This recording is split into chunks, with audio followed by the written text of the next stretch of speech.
Hola, antes de sumergirnos en esta intensa historia de misterio y suspenso, quiero saber desde dónde están viendo este video. Dejen su país en los comentarios y ya que están, suscríbanse al canal y activen la campanita de notificaciones para no perderse ninguna historia llena de acción, secretos y giros inesperados como la que les contaremos. El sol se alzaba con fuerza sobre el desierto de Sonora, extendiendo una luz amarilla implacable que parecía quemar todo lo que tocaba. El camino de tierra atravesaba la nada como una cicatriz ancestral, marcada por llantas, sangre seca e historias que nadie se atrevía a contar. Allí conducía Julián Ortega su camioneta oxidada, con los ojos entornados, sintiendo el sabor metálico del polvo pegado a la lengua. En el asiento trasero, un sencillo ataúd de madera crujía con cada bache del camino. No había flores ni nombre grabado, solo madera sin tratar y clavos mal clavados. Desde fuera parecía un funeral cualquiera. Otro cuerpo olvidado camino a un cementerio perdido en el norte de México. En su interior escondía algo que hacía que ese transporte valiera más que la propia vida de Julián. Julián no era hombre de palabras. Había aprendido desde pequeño que en ese terreno hablar demasiado atraía problemas, y estos solían venir armados. Su rostro llevaba las marcas del sol, las noches en vela y las decisiones equivocadas. Sus manos firmes al volante delataban a alguien acostumbrado a tomar decisiones rápidas cuando la suerte le cambiaba. No era un criminal nato, pero tampoco se había dado el lujo de ser completamente honesto. Al otro lado de ese mismo camino, en un pueblo casi extinto llamado San Isidro, Esteban Cruz observaba la actividad con atención. No necesitaba estar presente para saber cuándo algo grave ocurría. Dueño de tierras, rutas y silencios adquiridos, controlaba la región con la tranquilidad de quien nunca tuvo que ensuciarse las botas. Mientras otros portaban armas, él cargaba con las deudas de otros, y eso pesaba mucho más. Esteban sabía que algo se movía en el desierto. Sabía por qué los hombres habían empezado a desaparecer. Sabía por qué los rumores corrían por las cantinas como balas invisibles. Y lo más importante, sabía por qué un ataúd viajaba fuera del tiempo, demasiado lejos, demasiado rápido. Julián había aceptado el trabajo por necesidad, no por codicia. La propuesta era simple, casi banal. Llevar el ataúd a un pequeño pueblo fronterizo antes del atardecer del día siguiente. No abrirlo, no hacer preguntas, no llegar tarde. El pago, una suma en pesos suficiente para saldar viejas deudas y quizás desaparecer por un tiempo. En el norte de México, esto era lo más cerca que alguien estaba de un nuevo comienzo. El problema no era lo que sabía, sino lo que empezó a comprender. La camioneta pasó junto a una gasolinera abandonada. Un perro flaco observaba desde lejos. Julián, instintivamente, aminoró la marcha. El silencio allí no era natural. Era el tipo de silencio que precede a algo malo. Lo sintió en el estómago, una presión familiar, como si el desierto le contuviera la respiración. Mirándose por el retrovisor, levantó la lona que cubría parcialmente el ataúd. Nada parecía fuera de lugar, pero el peso no correspondía al de un cuerpo común. Julián ya había cargado a los muertos antes. Conocía la diferencia entre la carne, la madera y algo más denso. Ese ataúd contenía una promesa o una condena. En San Isidro, Esteban Cruz caminó lentamente hacia el balcón de su casa, observando cómo hombres armados tomaban posiciones sin necesidad de órdenes directas. No gritó ni amenazó. Un gesto, una mirada, bastaban. Esa fuerza en movimiento alteraba viejos equilibrios, y Esteban no había construido su imperio previendo sorpresas. El camino se extendía, recto y cruel. Julián aceleró, sintiendo que cada kilómetro lo alejaba de la ignorancia y lo empujaba hacia algo que ya no podía evitar. No sabía quién estaba muerto en ese ataúd, pero de una cosa estaba seguro: nadie gastaba tanto dinero enterrando a alguien sin querer asegurarse de que nunca lo encontraran. El desierto observaba, y ese día el desierto cobraría su precio. El norte de México era implacable con las distracciones. Allí cada pueblo parecía vivir por pura terquedad, sostenido por casas de adobe agrietadas, postes torcidos y una rutina que mezclaba resignación y desconfianza. Julián Ortega conocía bien ese paisaje. Había crecido entre caminos rurales y pueblos que solo aparecían en mapas antiguos, lugares donde el Estado llegaba tarde, si es que llegaba, y la ley la dictaba quien tuviera más hombres armados. San Isidro era uno de esos lugares. No era precisamente pobre, pero todo allí pertenecía a alguien: terrenos, negocios, camiones, incluso el silencio. Ese alguien casi siempre era Esteban Cruz. Esteban no nació poderoso. Empezó como comerciante de ganado, luego de armas, luego de personas. Nunca fue el más violento, pero siempre fue el más paciente. Mientras otros ascendían y caían con la misma rapidez, Esteban crecía como una sombra al anochecer, silencioso, pero imposible de ignorar. Su poder provenía de viejos acuerdos, favores devueltos en el momento oportuno y la capacidad de transformar la necesidad en lealtad. Conocía a Julián por su nombre, no como amigo ni como enemigo. Julián era solo un hombre útil en un territorio donde los hombres útiles rara vez vivían mucho. Aún así, algo en ese transporte en particular le había llamado la atención. El ataúd no había sido preparado por gente común, el pago no seguía los estándares habituales, y el destino había cambiado 2 veces en menos de una semana. Mientras tanto, Julián seguía conduciendo, atravesando pequeñas comunidades donde los niños jugaban descalzos junto a la carretera y los hombres observaban en silencio, sopesando los riesgos con la mirada.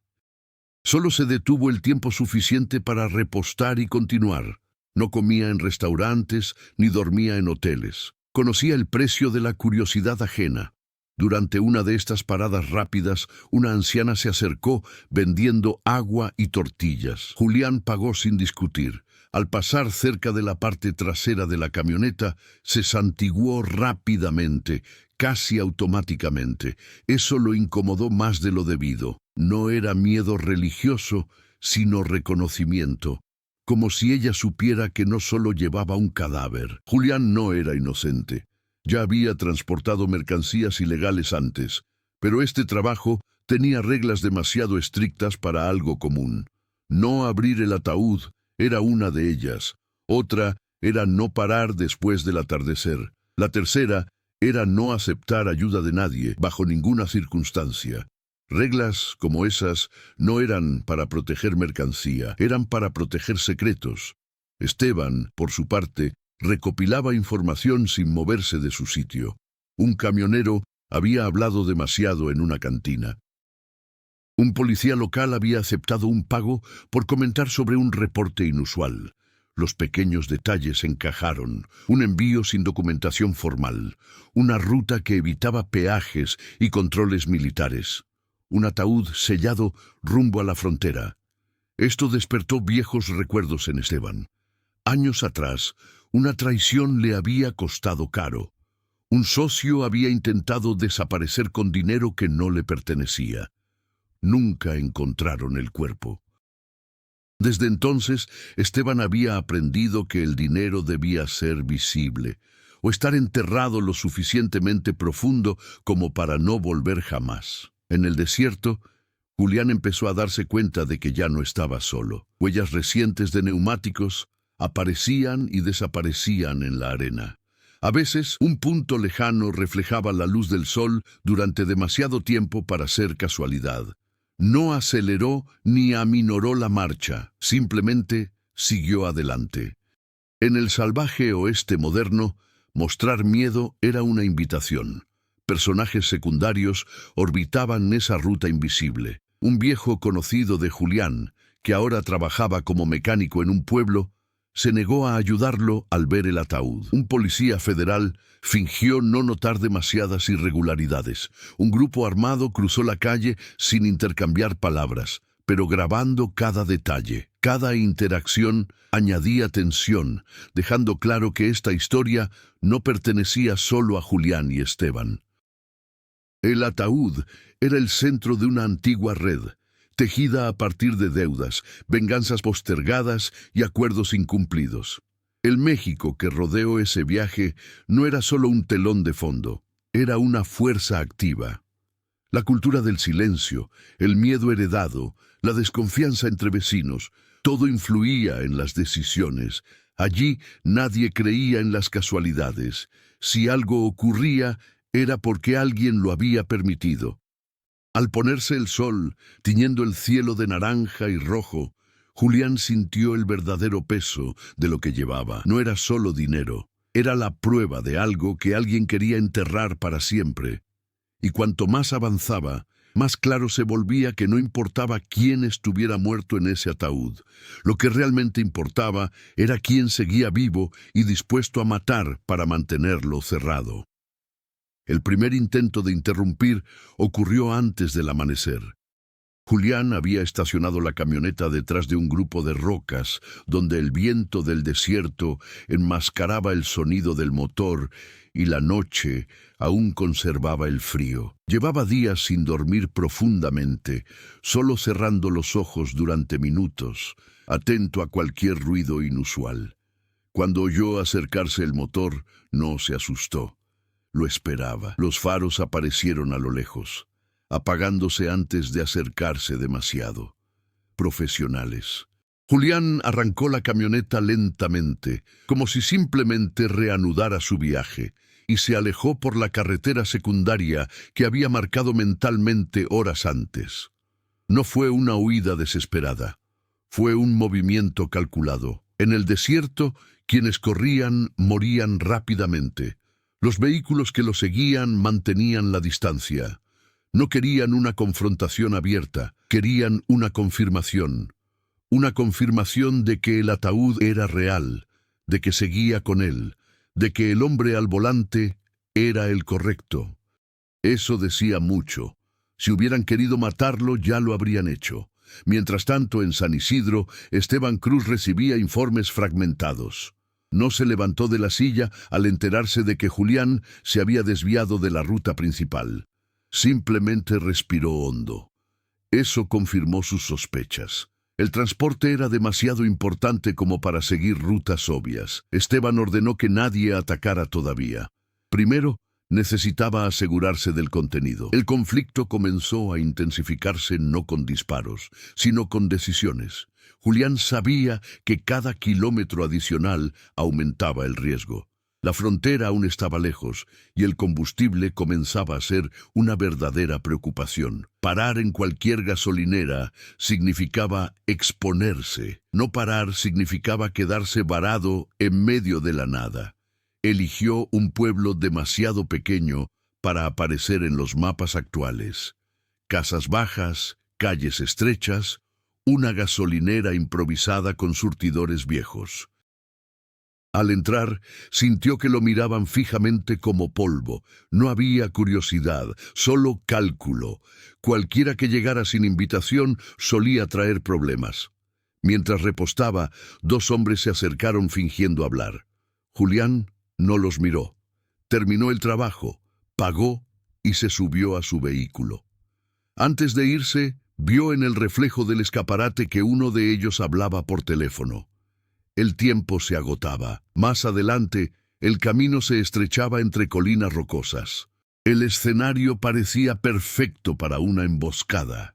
Julián redujo la velocidad, atento a cualquier cambio en el terreno. Fue entonces cuando ocurrió algo inesperado. Un camión bloqueaba parcialmente el camino, con señales de un accidente reciente. Se detuvo a una distancia prudencial. No salió, no gritó, simplemente esperó.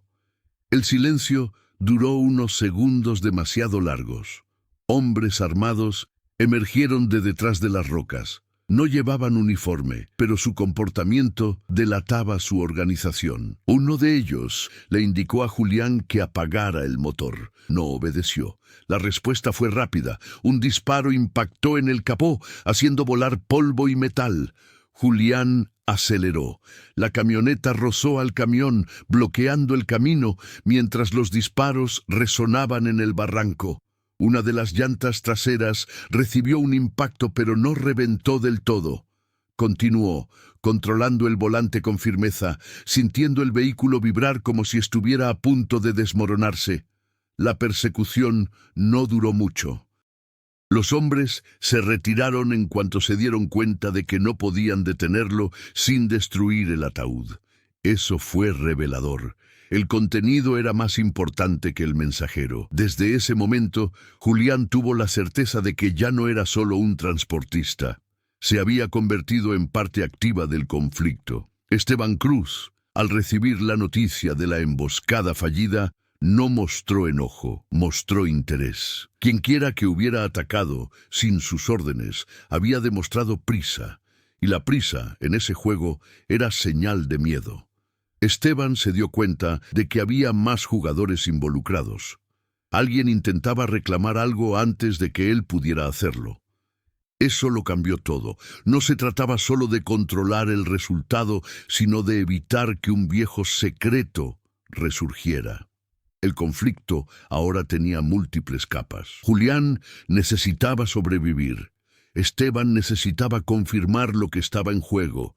Y otros, invisibles por ahora, estaban dispuestos a matar para evitar que el ataúd cayera en las manos equivocadas.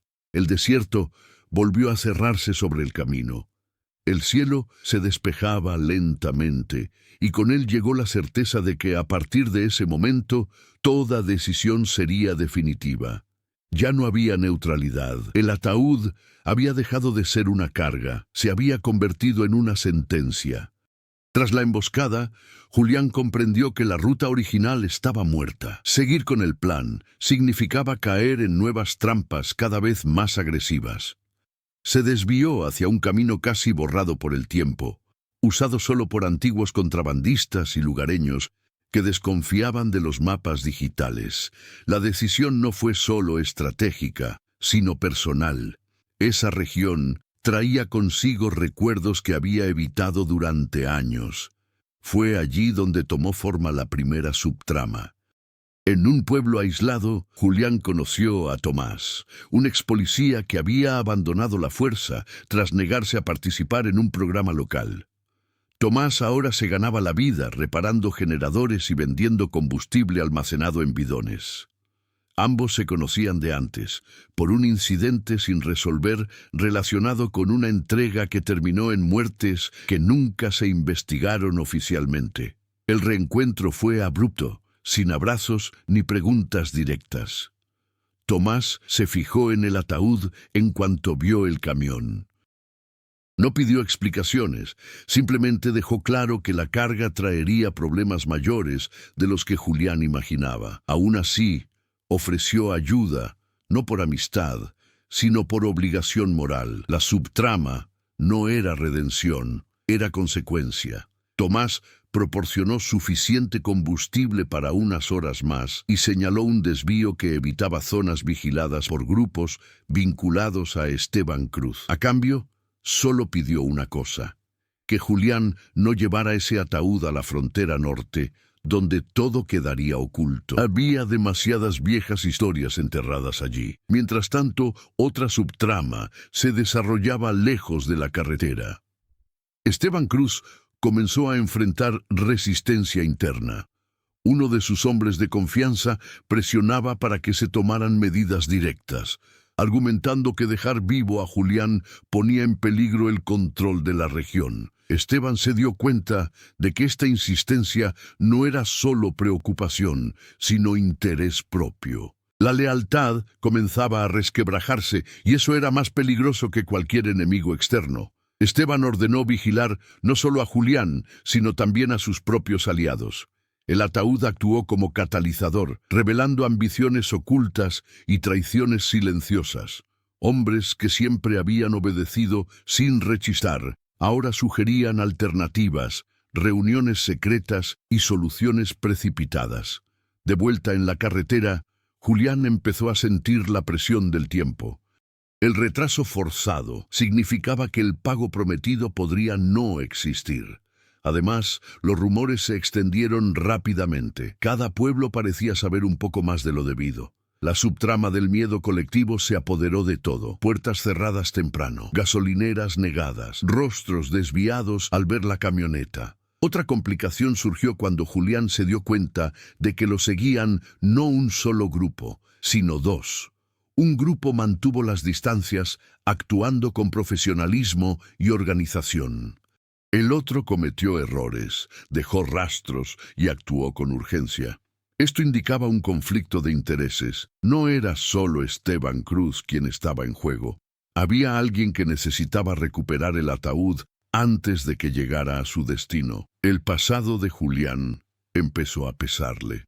Recordó a un hombre desaparecido hacía años, un contador que trabajaba para gente poderosa y que, según rumores, había huido con una fortuna en efectivo. Nunca encontraron el cuerpo. Nunca confirmaron la muerte. La idea se formó lentamente, demasiado peligrosa para ignorarla. El ataúd no era meramente simbólico. Las subtramas se entrelazaban. La culpa de Tomás, la desconfianza interior de Esteban, las huellas del pasado de Julián y la creciente presión del tiempo. Nada era gratis. Cada decisión generaba una reacción. Cada acto de ayuda tenía un coste oculto. Al atardecer, Julián supo que no solo intentaba sobrevivir. Estaba viviendo una historia que alguien había intentado terminar años atrás, sin éxito. El ataúd no solo contenía dinero, sino la prueba de que algunos muertos nunca eran enterrados. El punto de inflexión no llegó con disparos, sino con el silencio. Julián se dio cuenta de esto al detener el camión en una vieja mina abandonada, oculta entre formaciones rocosas que rara vez aparecían en los mapas. La decisión había sido instintiva. Necesitaba pensar, reorganizar su tiempo, comprender quién controlaba realmente esta cacería. El desierto allí parecía suspendido, sin viento, sin pájaros, como si el mundo esperara algo para ser revelado. Fue en ese lugar donde rompió la regla principal del transporte. Julián abrió el ataúd. La madera cedió con sorprendente facilidad. No había olor a descomposición, no había cuerpo. En cambio, capas de plástico y tela protegían fajos ordenados de pesos mexicanos, billetes viejos y nuevos mezclados, junto con un pequeño sobre sellado. El dinero lo explicaba todo, pero no todo. La ausencia de un cadáver fue la verdadera sorpresa. Dentro del sobre había documentos y una sola fotografía. La imagen mostraba a un hombre de mediana edad, de aspecto serio, junto a Esteban Cruz, años más joven, ambos frente a una caja fuerte abierta. En el reverso, una fecha y un nombre: Mateo Rivas, el contador desaparecido, el hombre que llevaba oficialmente muerto más de una década. Julián lo comprendió al instante. El ataúd había sido creado para simular un fin, un entierro sin funeral, sin preguntas, sin un cuerpo identificado. El dinero no era solo un pago, era una prueba de malversación, de lavado de dinero, de un imperio construido sobre cifras falsas y muertes convenientes. El punto de inflexión llegó cuando Julián oyó el eco de pasos en la mina. No eran muchos, estaban demasiado cerca. Esteban Cruz no estaba físicamente allí, pero su presencia era palpable. Uno de sus hombres apareció en la entrada, con el arma baja y la postura tensa. No ordenó ni amenazó, simplemente confirmó algo que Julián ya sospechaba. Esteban nunca quiso que le devolvieran el dinero. Quería silencio absoluto. El problema era que otro grupo también había llegado a la mina. El grupo apresurado, los hombres a quienes no les importaba si el ataúd se destruía, querían los documentos, querían borrar el pasado de una vez por todas. El enfrentamiento fue rápido y caótico. Los disparos resonaron en las paredes de la mina, levantando polvo y metralla. Julián escapó por un túnel lateral, llevándose el sobre y parte del dinero, no por avaricia, sino por supervivencia. Ahora cargaba con algo más grande que cualquier trato hecho hasta ese momento. Afuera, mientras huía, Julián se dio cuenta de que su decisión lo había cambiado todo. Había pasado de ser un transportista neutral a una amenaza viviente para los poderosos. El juego ahora tenía nuevas reglas. En San Isidro, cuando Esteban recibió la noticia de que el ataúd había sido abierto, no mostró sorpresa. Simplemente cerró los ojos unos segundos. El viejo plan, cuidadosamente enterrado, había sido desenterrado. Y alguien demasiado común para ser controlado ahora tenía la prueba de su caída. A partir de ese momento ya no hubo negociación posible. Julián ya no cargaba con un secreto, cargaba con una condena. La fuga de la mina marcó el inicio de una nueva etapa, más cruda y directa. Julián ya no contaba con la protección de la ambigüedad. Antes podía ser confundido con un hombre más que intentaba ganar dinero en el desierto. Ahora era un verdadero riesgo para quienes estaban acostumbrados a eliminar riesgos antes de siquiera tener la oportunidad de respirar. La primera consecuencia fue inmediata: las rutas cerradas. Las gasolineras que antes ignoraban su presencia ahora se negaban a cargar combustible. Los camioneros miraban hacia otro lado. Los teléfonos que antes contestaban ahora iban directo al buzón de voz.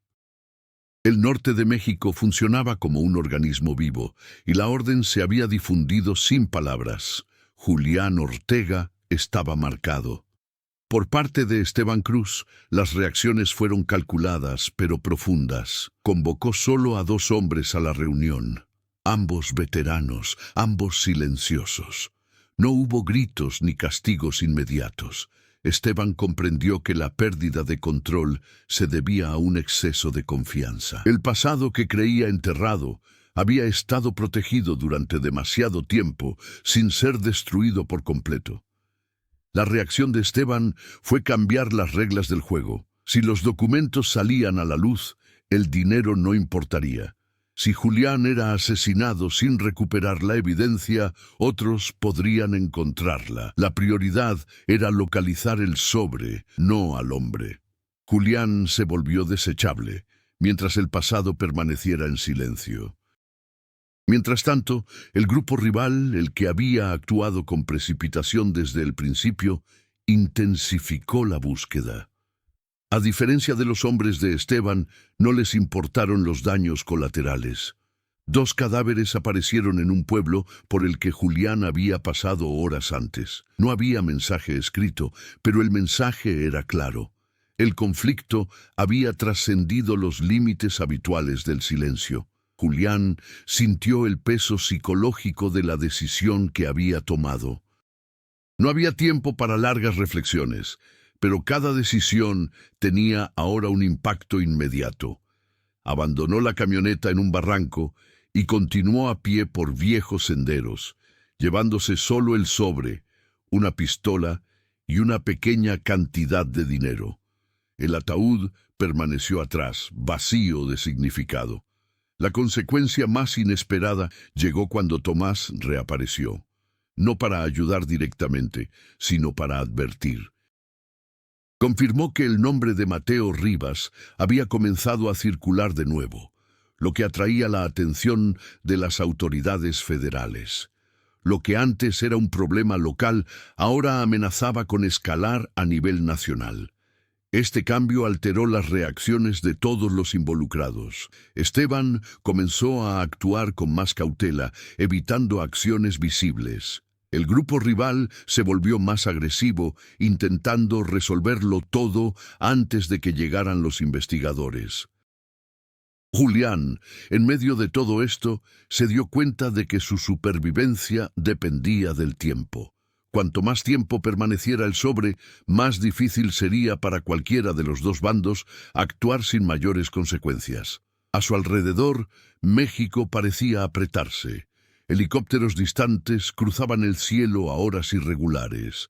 Se levantaron retenes improvisados en carreteras secundarias. La tensión se extendió como un reguero de pólvora. Las consecuencias del punto de inflexión no fueron solo externas. Julián cambió. Dejó de reaccionar y empezó a anticipar. Cada paso que daba no era para escapar, sino para posicionarse. Si moría, no sería en silencio. El juego se había intensificado y ya nadie controlaba completamente el resultado. La transformación de Julián no fue dramática ni abierta. No hubo una promesa silenciosa ni un momento de iluminación. El crecimiento se produjo mediante la práctica, mediante la adaptación constante, en la forma en que comenzó a transitar el territorio como alguien que ya había aceptado sus propias decisiones. Antes, Julián reaccionaba a los acontecimientos intentando sobrevivir al siguiente obstáculo. Ahora, él creaba los obstáculos. Usando senderos olvidados y antiguas rutas mineras, comenzó a moverse de forma impredecible. De noche borraba sus huellas. De día se mezclaba con los trabajadores rurales, cambiando de ropa y apariencia. No era un hombre nuevo, era una versión más consciente de sí mismo, alguien que finalmente comprendía el verdadero peso del entorno en el que siempre había vivido. El crecimiento se hizo evidente cuando decidió no cruzar la frontera inmediatamente. Antes, ese habría sido el objetivo final. Ahora, Julián comprendió que cruzar significaría perder el control. El sobre debía usarse, no solo protegerse. Empezó a pensar en cómo exhibir estratégicamente lo que llevaba, obligando a todos a moverse según sus reglas. Para ello, buscó a una figura inesperada, un periodista local conocido por investigar antiguas desapariciones y corrupción regional. El contacto fue indirecto y cauteloso. Julián no lo reveló todo, solo lo suficiente para despertar interés y sembrar dudas. Esa elección demostró evolución. No confiaba ciegamente, pero comprendía el valor de la información bien proporcionada. Mientras tanto, Esteban Cruz percibió el cambio en el comportamiento de su oponente. Los informes mostraban inconsistencias, trampas vacías, información plantada. Julián había dejado de ser predecible. Para Esteban, esto era preocupante. Siempre se le había dado bien tratar con hombres desesperados. Los hombres estratégicos exigían una respuesta diferente. El crecimiento de Julián también se manifestó emocionalmente, sin diálogos internos repetitivos. Dejó de justificar sus acciones con la necesidad o la mala suerte. Aceptó que había sido parte del sistema que ahora lo perseguía. Esta aceptación eliminó la vacilación. No buscaba la redención, sino el equilibrio. Surgieron nuevos desafíos, recursos limitados, aliados inseguros, el riesgo constante de traición. Julián los enfrentó sin replantearse viejos miedos. Cada obstáculo fue tratado como algo nuevo, no como una repetición del pasado. Cuando se dio cuenta de que lo vigilaban drones improvisados utilizados por grupos armados, cambió de zona en lugar de intentar destruir el equipo. La previsión se convirtió en su principal arma. Al mismo tiempo, comenzaron a surgir pequeñas victorias. Uno de los hombres del grupo rival fue arrestado en un operativo inesperado. Un contacto de Esteban filtró información falsa, creando confusión interna. Nada trascendental, pero suficiente para demostrar que Julián ya no estaba simplemente prófugo. La escalada culminó cuando decidió dónde tendría lugar el enfrentamiento final. No sería en la frontera ni en una aldea indefensa. Sería en un lugar que obligaría a todos los involucrados a exponerse. Julián ya no era solo el hombre que cargaba un ataúd lleno de pesos. Se había convertido en el centro de una historia que se negaba a permanecer enterrada. Julián Eligió el lugar del enfrentamiento con el mismo cuidado con el que había elegido sus rutas más peligrosas. No sería un lugar simbólico, sino funcional. Una vieja estación de tren abandonada cerca de la frontera, olvidada desde que las rutas de mercancías habían sido desviadas años atrás. Allí, el espacio abierto obligaba a la exposición y las entradas limitadas impedían movimientos ocultos. Los preparativos comenzaron días antes. Julián difundió información incompleta deliberadamente. Al periodista le indicó que tenía pruebas físicas vinculadas a una antigua red de lavado de dinero. A un intermediario vinculado a Esteban le insinuó que negociaría la devolución del sobre. Al grupo rival le infundió el rumor de que el dinero estaba oculto en el local. Ninguna de estas versiones era del todo cierta y ahí residía la fortaleza del plan. Mientras tanto, Julián resolvió las últimas subtramas.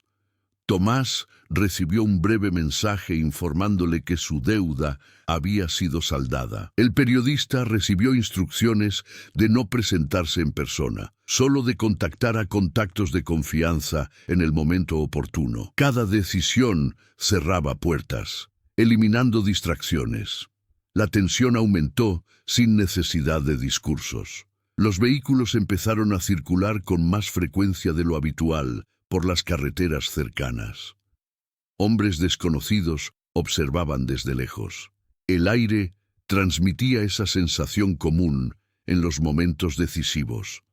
Todo parecía demasiado tranquilo.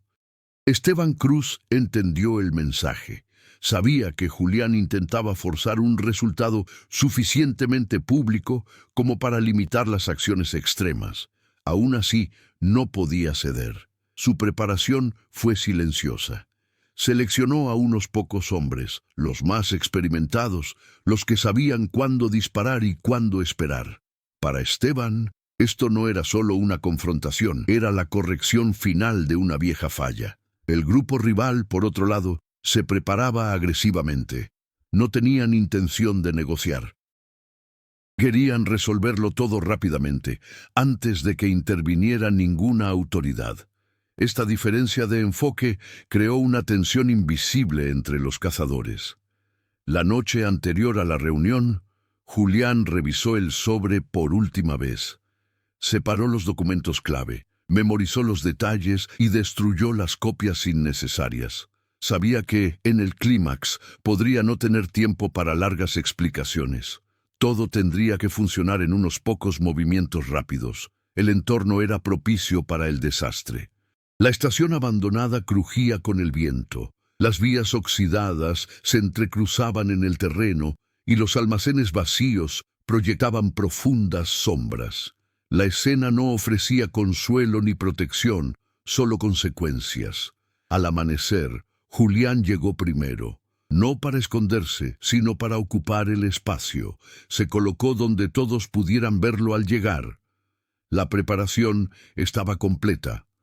No había más ajustes que hacer. El clímax no dependería de la suerte. Dependería de quién estuviera dispuesto a revelar más y quién tuviera más que perder. El sol ya estaba alto cuando los primeros vehículos aparecieron a lo lejos, levantando polvo sobre las vías oxidadas.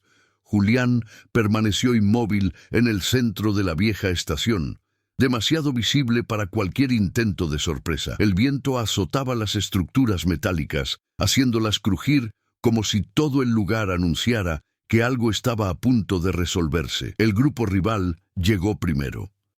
Hombres armados descendieron de sus vehículos sin dudarlo, formando un semicírculo. No pidieron explicaciones, querían el sobre. El enfrentamiento parecía inminente cuando aparecieron otros vehículos por el lado opuesto. Esteban Cruz llegó el último, caminando con calma calculada, acompañado solo por 2 hombres.